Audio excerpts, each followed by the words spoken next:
এবার নায়ক রাজা চৌধুরী সাহেব, দারোয়ান থেকে অপমান করতে চাই না, সুমন্তকে টাকার কাছে বিক্রি করে দিলাম। এবার এটিএম সাবুজ্জামান ও বিনয় করতে করতে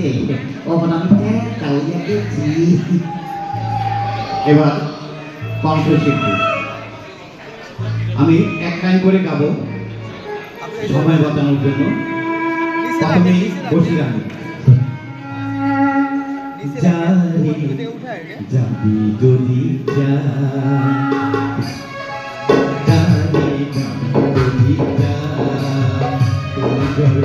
দিয়েছি, কথা ছিল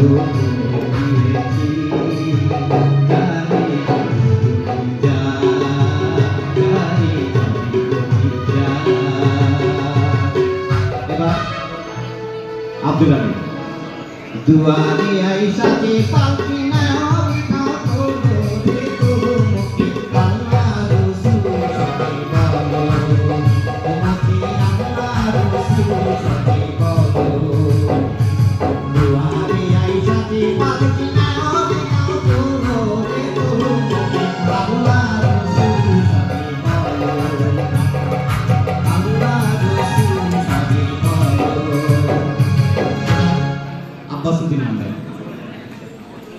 ইসলামের সন্তান হয়ে এলো